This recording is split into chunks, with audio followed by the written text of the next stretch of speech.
Howdy folks, and welcome to the next episode of RandomJank. Now, I know a few weeks ago I was talking about the multiplayer formats, but today I'm going to actually talk about the 1 versus 1 ones. The one that predominantly the game is kind of built around and that most people are going to be playing with their friends anyways.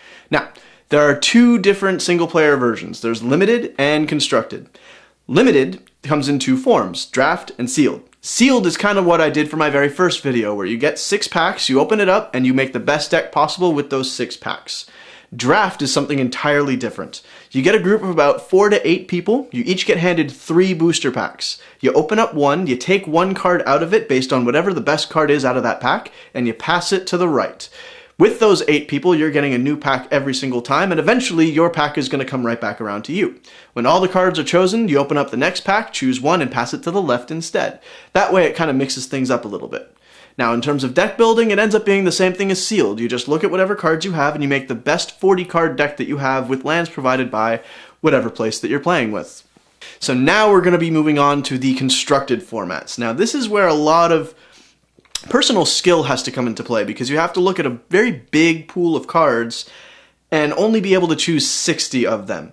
The first format is Standard. Now, what ends up happening is that every single year a new block of cards is released by Wizards. Basically it's a 3-set block plus whatever core set gets released that year. Now, Standard is the core set that you're in right now, the block that you're in right now, and the previous block as well. For a very small amount of time, there are 2 core sets, whatever one that was taking place and the one right before the new set comes in. Now, when the new set comes in, one of the core sets comes out, and so does an entire block of cards. So your pool actually gets cut in about half. There's a lot of cards already, though, and only some of them are actually worth building a deck for. It's a very, very skill-heavy set type thing, because you are playing against a lot of different people with a lot of different ideas. Coming off of Standard is Extended. Now, not a lot of people really play this format because it's mostly made up of cards that have just finished being blocked out of Standard. Instead of it just being 2 blocks and a core set, it's 4 blocks and 2 core sets. So there is an opportunity there for a lot of splashing, but the way Wizards makes their sets, normally whatever block that you're in and the previous block or the next block, those cards work really, really well together. It's kind of hard for a lot of blocks to work well together and make very cohesive decks that stand a chance against a lot of the other cards that are out there. So they try to minimize that a little bit, and most people don't play Extended, they play one of the other formats that I'm about to bring up. But before I bring up those formats, I'm going to mention block one more time. Block Constructed. Now, like I said, a block is made up of 3 sets. Normally it's a yearly thing, but sometimes there are more sets within that block. And Block Constructed just takes cards from that particular group of sets. So let's say you're playing a lot of Innistrad stuff.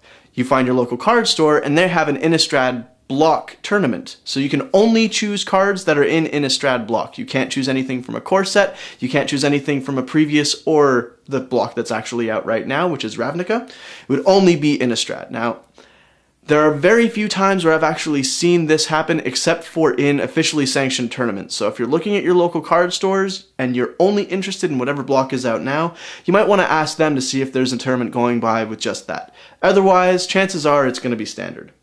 So next is a new kind of format that was released in the last couple of years, and it's called Modern. Now, Modern is not quite one of the older ones, but it is something that takes a larger pool of cards than just in Standard or Extended. It actually goes all the way from 8th edition forward to today's cards. It's kind of around the time when Wizard finally got settled on what each color was meant to do, and how each of the colors work well together and against each other. So you're going to notice a lot of abilities, especially in those sets from 8th edition forward, where Wizards finally realized which cards deserved which abilities more than other abilities. For example, green. You see a lot of green trampling creatures, and every once in a while you're going to see a red creature with trample. But trample is kind of a big thing in green rather than red. Now, from that time, that's when Wizard got their act together, and there's a lot of cool stuff that you can do with this. Now, unfortunately for me, and for a lot of people, like all of the more advanced stages of Magic, requires a lot of money to be poured into, because those cards, they're older, they're a lot harder to find, and the best ones are in high demand, so the prices get jacked up. So unfortunately for me, I've never actually made or built or played a Modern deck. But it is available for some of us who have been playing forever. Now, the last two I'm actually going to be talking about as one. These are the kind of things that take every single card into account. This is Legacy and Vintage. Now, from the very beginning of time, Magic was meant to be played as a one-of game. However, once the new expansions were released and the people who made the game decided they're not going to make a different Magic game, they're just going to make them all under the same Magic umbrella, all of these cards were made to, at least a certain degree, work together. Unfortunately, from the beginning of Magic till now, the power level has kind of gone like this.